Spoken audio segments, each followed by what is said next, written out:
దానితో పాటుగా ఏంటంటే మనకి జలుబుని తగ్గిస్తుంది, దగ్గును తగ్గిస్తుంది, జ్వరాన్ని తగ్గిస్తుంది, బ్రాంకైటిస్ అంటే శ్వాసకోశ వ్యాధులు అంటారు, ఊపిరితిత్తులకు సంబంధించిన అన్ని వ్యాధుల మీద పనిచేస్తుంది.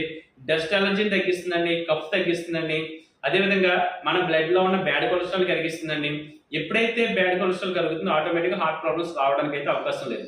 దానితో పాటుగా హెయిర్ ఫాల్ తగ్గిస్తుంది, హెయిర్ ని గ్లో చేస్తుంది, స్కిన్ ని గ్లో చేస్తుందండి. మల్టీపర్పస్ ఫ్రెండ్స్, 220 రకాల ప్రాబ్లమ్స్ రాకుండా మన బాడీని ప్రొటెక్ట్ చేస్తుందండి. అదే విధంగా చెవిలో పోటు ఉందనుకోండి, చెంచాడు గోరువెచ్చని వాటర్ లో 1 డ్రాప్ శ్రీతులసి ఎసెన్ని చెవిలో వేసుకోవడం ద్వారా చెవి పోటు తగ్గుతుందండి. ఎందుకంటే ఇది antiviral, anti fungal, anti bacterial అండి. ఓకేనండి. లోపల బూజు లాంటి పదార్థం పేరుకుపోయి ఫంగస్ అనేది పేరుకుపోవడం వల్ల చెవి పోటు వచ్చి చెవి దురద వచ్చేసి చాలా ప్రాబ్లం ఫేస్ చేస్తారు.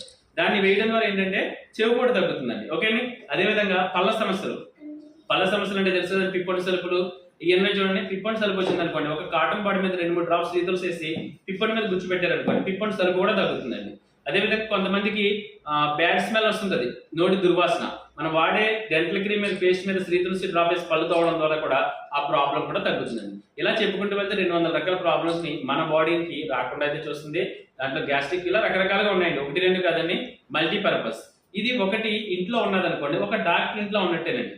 ఎలా చెప్పగలుగుతారంటే అన్నిటికీ వాడుకోవచ్చండి. ప్రాబ్లం ఉన్న వాళ్ళు వాడచ్చు, లేనటువంటి వాళ్ళు కూడా